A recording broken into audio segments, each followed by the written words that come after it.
Hey everyone, welcome back to my channel, Club Lonely Moms. If you're new here, my name is Caitlin, and I am a new mom to a 6-month-old baby girl. I just finished eating some Halloween candy, so if it's in my teeth, that's what that is. I have my baby on the floor right in front of me, so if I seem a bit distracted, it's because she's right here with me. In this video, I want to talk to you guys about 21 things that I wish I knew before becoming a mom for the first time, or a parent in general. I'm sorry, I also have my kitty cat, and she has got the zoomies making noises in the background as well. Let's jump right into it. The first thing that I wish I knew before becoming a mom was that some babies want to be held all the time. Like, they never want to be put down.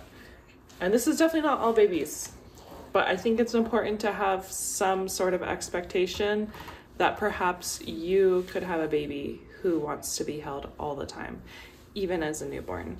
What we got that really saved us, and I've used it a lot in my vlogs, so you've probably seen it, is a baby carrier. The minimum weight limit on it is 7 pounds, and our baby came out 9 pounds 1 ounce. So we've been able to use it since birth.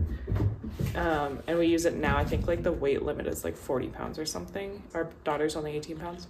So yeah, we still use it all the time. She's still very much from birth until now, and it hasn't really lessened. Well, I mean, yes, it has lessened, but she definitely loves to be held a lot of the day. Very fortunate right now she's playing. So I would recommend getting yourself a baby carrier especially if you have a baby who wants to be held all the time, or even if you don't. I think that we would still use our baby carrier a lot unless our baby didn't like a baby carrier, because that could be something that happens as well. The second thing I wish I knew before becoming a first-time parent was that some babies will only want one parent for a long time past the newborn stage. I'm definitely my daughter's preferred parent, and she pretty much only wants me even now at 6.5 months old. And that's not something I was prepared for. I think I was prepared a little bit. Like, I had a little bit of expectation, like, yeah, my breastfed baby will probably want me more frequently than she wants her dad. But no, it was like exclusively only wants me, especially the first 3 months of her life, maybe in the first 4 months of her life. Never wanted to be held by her dad. And it made I'm gonna move my book up here because I see my baby eyeing it. Yeah, especially the first 4 months, she never wanted to be held by her dad. So when I got to take breaks, like when I forced myself to take a break from being her carer, like taking a bath or a shower, I had to listen to her cry. What we tried to do to foster a bond between her and her dad was make them spend, oh, she's got my tripod. I tried to make her and her dad spend as much time as possible together when he was home. He works full time, so that makes it even harder. But yeah, one thing that he always does is bath time. That's one way we ensure that they always spend some time together. It's hard when I'm the stay-at-home parent and my husband is the working parent and they don't have the bond for them to get time to bond. So yeah, he does all the baths, our daily evening baths, and he also on the weekend does the contact napping the majority of the time. I mean, I'll do the odd contact nap with her on the weekend, but he mostly does it so I can have a break, so they can bond. And also that inadvertently allowed us to be able to have someone besides me to put her down for a nap, because I know I've seen on accounts I follow on Instagram, sleep accounts I follow on Instagram, that a lot of babies will only sleep with the mom. So thankfully she will sleep in the baby carrier only with her dad.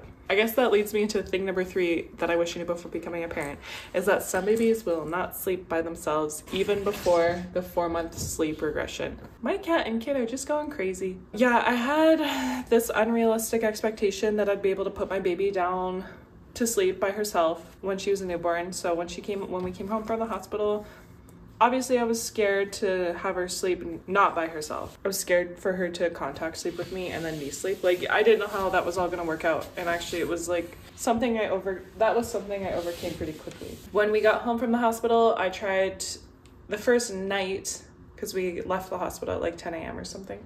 The first night we were home, I tried to get her to sleep by herself, and she did for an hour, but then I found out she had reflux and she vomited all over her face, and I felt like a terrible mother. So I quickly didn't continue on with that and looked into safe bed sharing, and then she slept with me. Well, I already knew about safe bed sharing by that point, and she just slept with me from then onwards. And yeah, she needs to be in contact with somebody, myself or her father, in order to sleep at nap time and bedtime. And it is not something I expected. I definitely thought that me and her dad would get to spend time together after bedtime. That's not the case. Well, like we can lay in bed together and we text each other or whisper to each other. But yeah, what I ended up doing was reading a lot of books on my phone through like through the library like ebook lending service. It's actually an app called Libby. And then what I've seen some people do is you can get multiple pairs of AirPods and connect to one device so that you can watch movies quietly together, either on your phone or through like Apple TV. I'm sure it would work on a laptop. We haven't done that just because like neither of us can stay up past like 60 minutes after she falls asleep at bedtime. That's also, I guess, why we don't spend time together afterwards, is we are generally pretty tired once bedtime comes around. And so yeah, we go to sleep at between like 8:30 and 9:30. If you heard me jiggling a rattle just now, I am so sorry. I hope it wasn't too loud. I guess my point number 4 is similar to point number 3, and that's some babies won't sleep in their bassinet, which is something I wish I knew before becoming a parent, so that I could have this expectation that maybe she wouldn't. And I guess now I know for the next baby that maybe my baby won't want to sleep in their bassinet even when they're a newborn. And like she didn't go for the swaddling, and it was not something I expected. I thought I'd be able to swaddle her and put her into her bassinet, but yeah, that never happened. Well, I tried to, and it just did not work out. I just mention these things because I think that I wish I had the expectation that maybe sleep would look different than you see it all over the internet, that maybe your baby won't sleep by themselves even as a newborn, because everyone, like, if you read or look into it, says like, I miss the newborn days, sleep was so easy in the newborn days, and now my baby after the 4-month sleep regression doesn't sleep well. Well, I'm here to tell you that perhaps your baby will not sleep well even before that, unfortunately.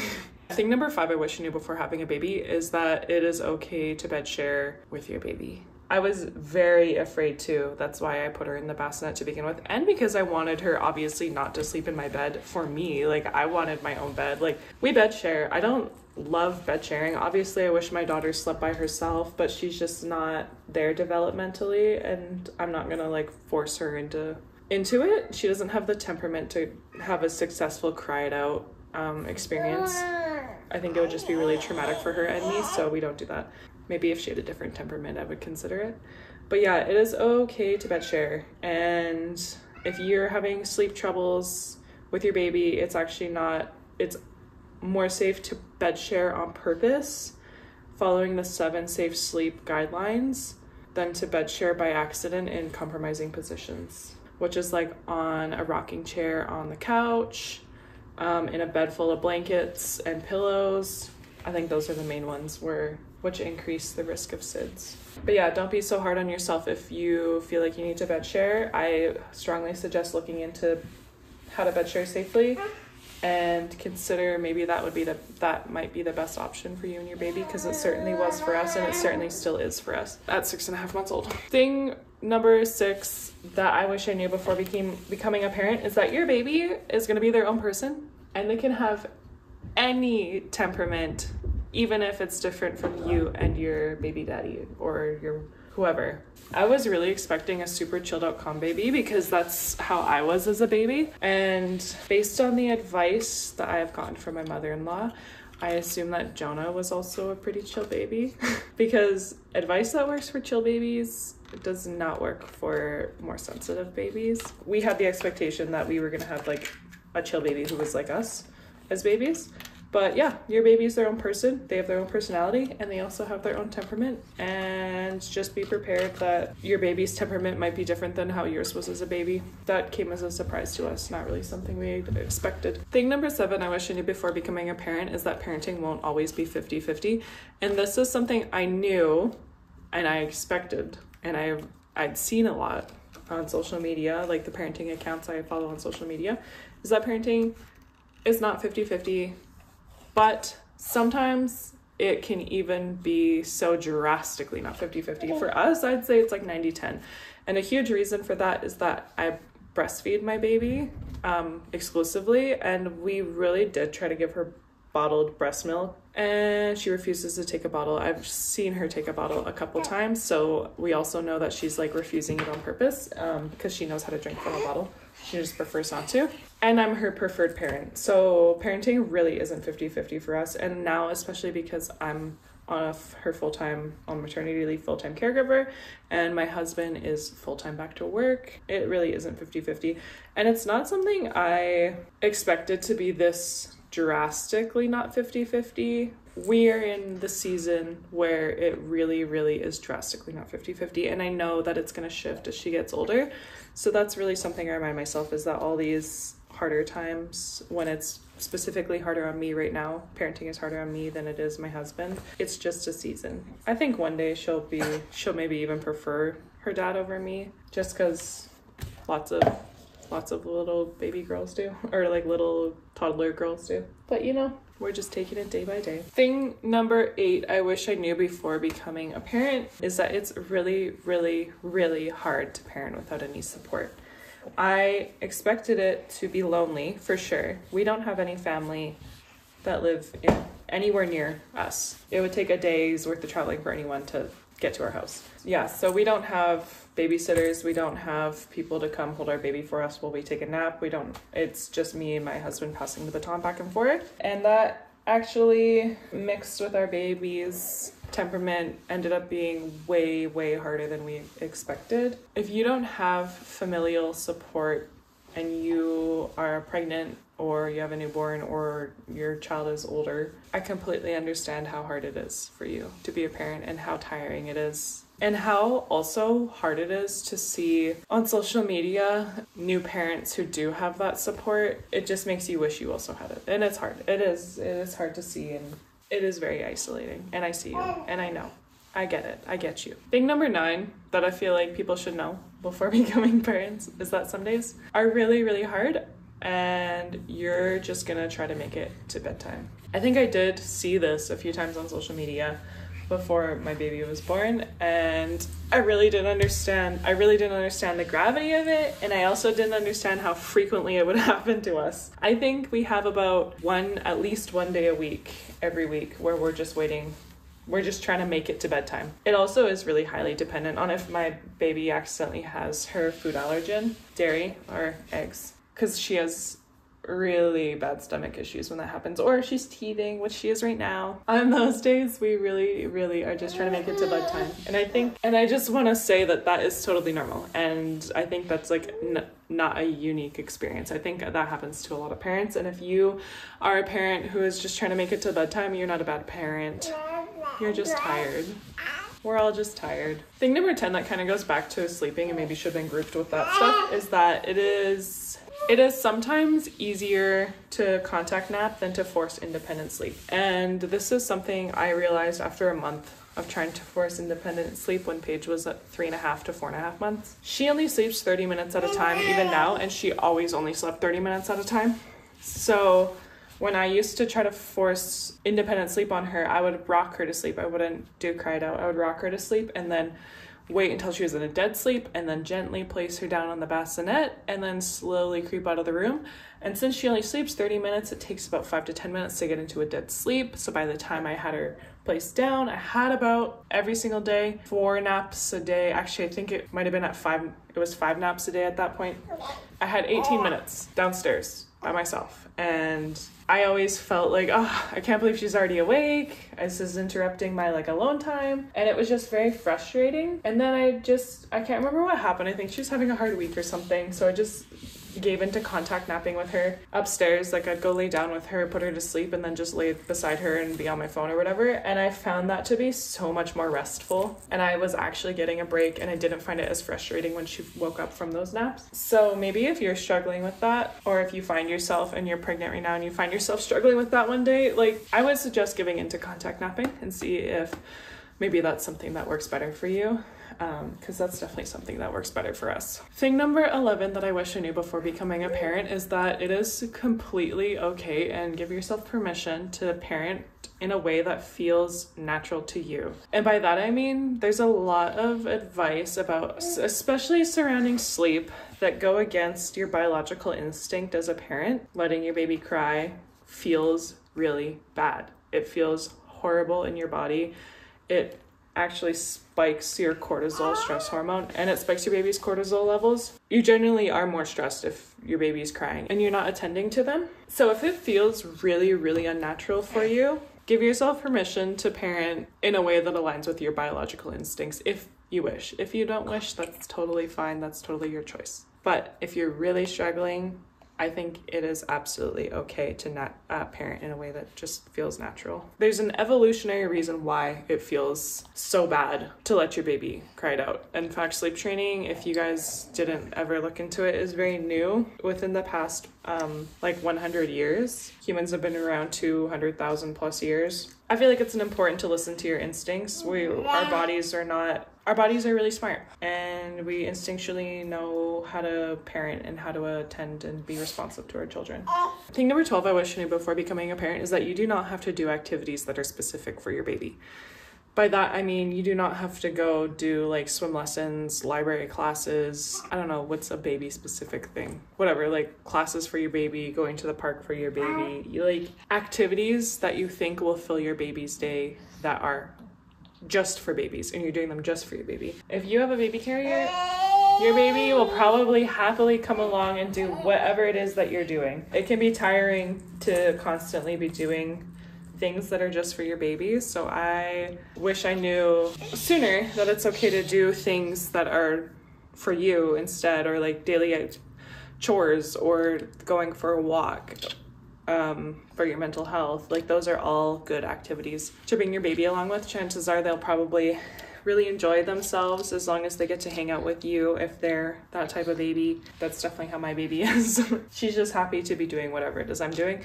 As long as I am carrying her, she is very content to just be carried around all day. That kind of leads me into thing number 13 I wish I knew before becoming a parent, is that getting outside once a day, every day, it will save you. I'm not sure if this is the reason why my baby has a consistent bedtime every night, but since she was 6 weeks old, I started taking her for a walk during her first wake window every day to get like sunlight, because I read that it's good for babies' circadian rhythm. That is initially why I started doing it. Then I started to become like more myself again, because I was so... Being pregnant and being like 40 weeks pregnant was so hard on my body, and it was really hard every week just getting like less and less fit, like more out of shape, heavier, like in more pain. I can lift less, I can do less, I can walk less, like I'm walking slower. Like that was so hard on my body and so hard on me mentally.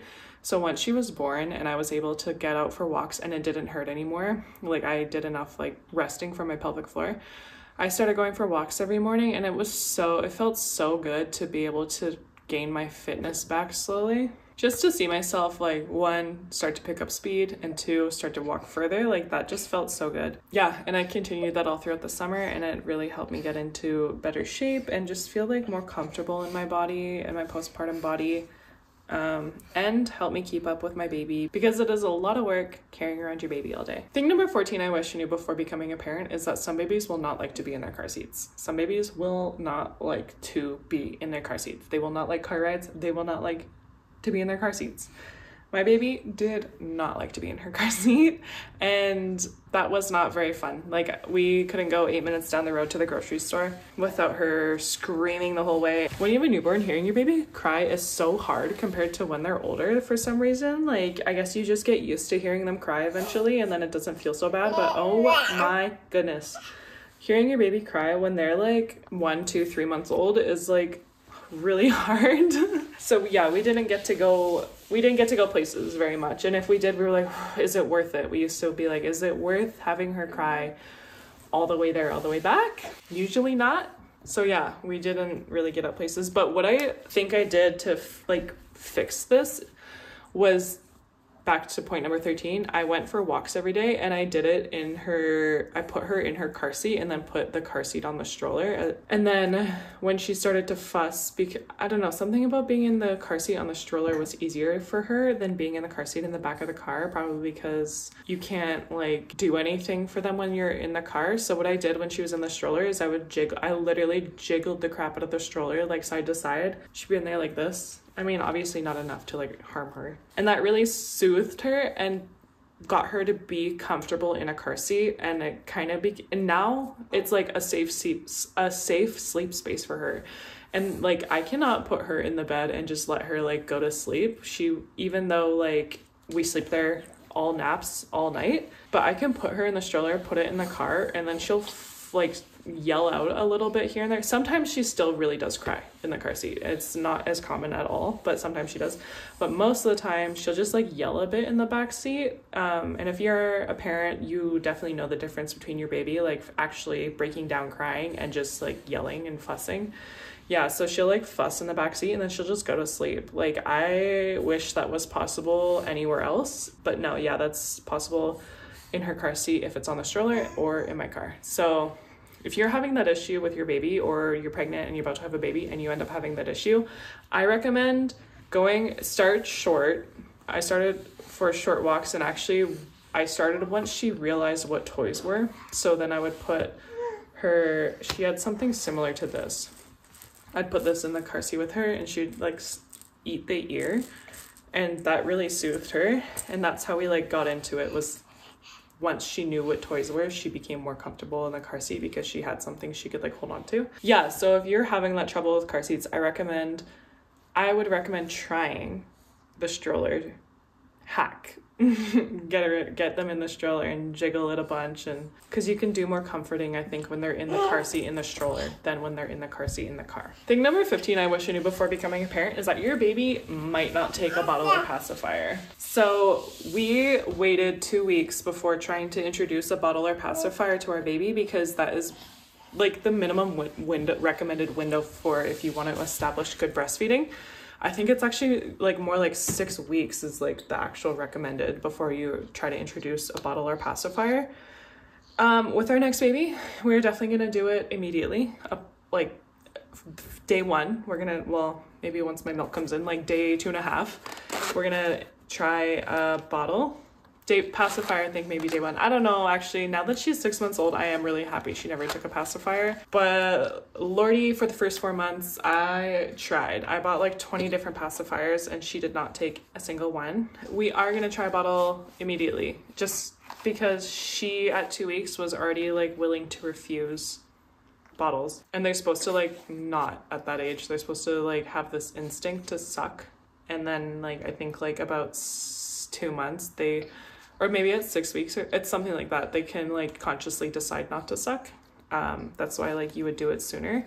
But yeah, we're gonna definitely try those things sooner if we feel like there's something we want to do with the next baby in order for that to work. But actually, after I took Paige to a lactation consultant at 2 months, we realized why she didn't take a pacifier bottle. It's because she has a super high palate, so her tongue never touches it, never touched it in the womb really, so she has a super sensitive gag reflex, which is why she was not into those things. Partially why, I'm sure also just because it wasn't my breast, because my girl loves me and she just wants mama. Thing number 16 I wish I knew before becoming a parent is that baby poop should not be mucousy. It is like supposed to be like liquidy when it's breast milk, but it should not be mucousy. And that's not something I flagged for a long time as being a problem. I thought maybe that's what breast milk baby poop was supposed to look like, because I knew it wasn't supposed to be solid. Anyways, she spent 3 months of her life just in so much pain, and it was just like, if I had known that was a problem, if I had known mucousy poop was a problem, I would have known that something was wrong. Anyways, it's dairy. When you look up like issues, it's like blood and certain colors, but also mucousy texture. I just thought I'm gonna include that one in case you find yourself in that situation, because the doctors and stuff, they'll be like, is there blood? And you'll say no, and they'll be like, it's fine. There's actually more to it than that. Thing number 17 that went along with this is that babies should not have constant gas pain. I think that a lot of this is hidden behind like the diagnosis of colic, but colic is actually, like, if you look into it, something that you get diagnosed with if the baby doesn't have anything else. So I think a lot of the times, like, the anything else is like hidden behind this diagnosis, because it's easier to just say your child has colic than to know what actually is going on if it's something that's really hard to figure out. Because I feel like for what we went through, it would have been really hard to figure out, because like I said, like, she didn't have any blood in her stool, so like how would they know that she had a dairy allergy?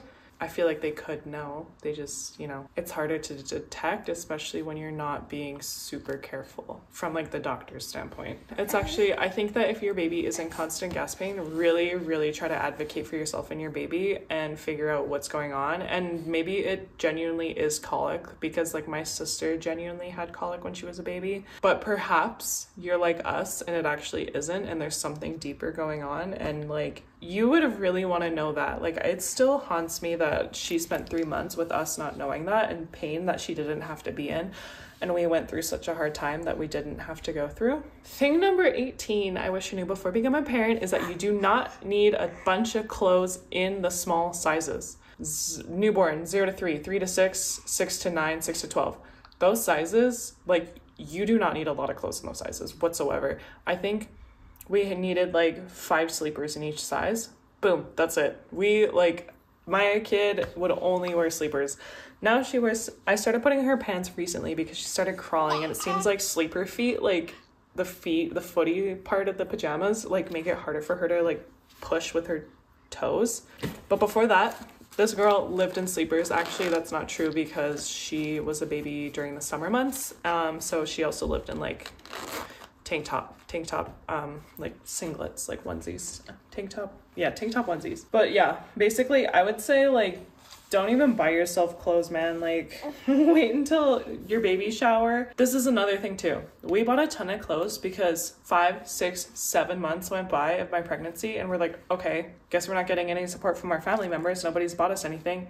Yeah, 8.5 months, you're gonna get a ton of stuff, okay? Like, maybe if it's really hard because you get nesting, that's your first baby, you want to be prepared.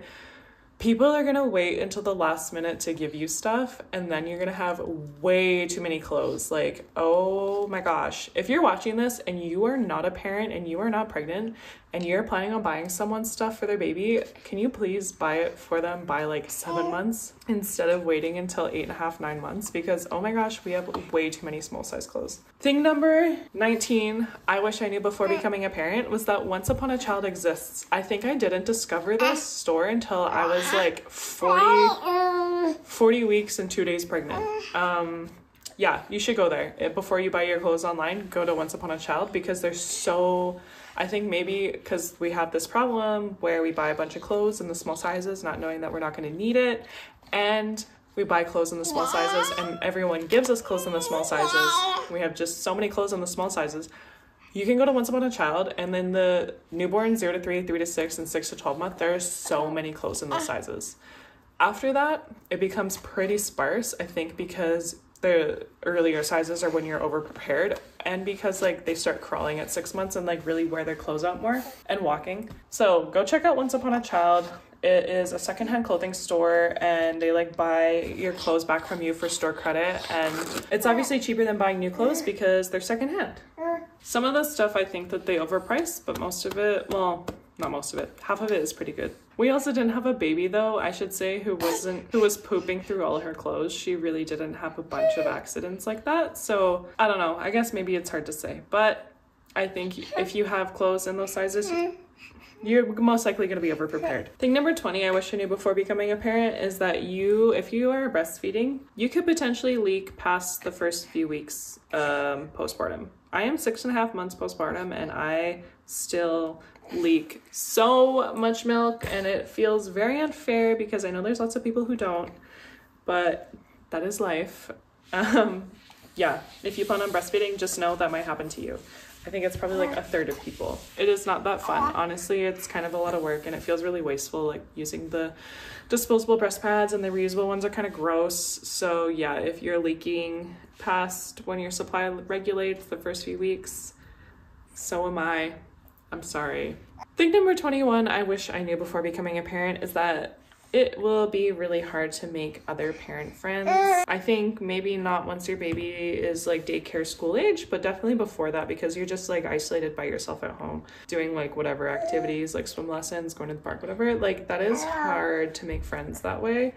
And if you don't have mom friends and you have a little baby at home, I feel for you, man. It's hard being a parent by yourself, with no support and like no one to talk to and no one who really gets what you're going through, because like obviously I can talk to my husband, and he does obviously get what it's like to be a parent, and it's really hard, but he doesn't get what it's like to be a mom. So I really wish I had like that going for me where I could shoot the shit with some moms with their babies. Yeah, I guess I kind of had this expectation that once she was born, maybe I'd be able to make friends because like our common ground is having babies. But yeah, it's actually harder than you think. And then people have like different views on parenting, and that is a divider too. Like, I don't know, it's just, I had this expectation and it didn't turn out to be the reality. Anyways, that's all I had for this video. Those are the 21 things I wish I knew before I became a parent. If there's anything else that you guys wish you knew before you became a parent, or if any of this really spoke to you, please let me know in the comments below. Thank you so much for watching this video. Don't forget to like and subscribe, and I'll see you in my next one. Bye for now.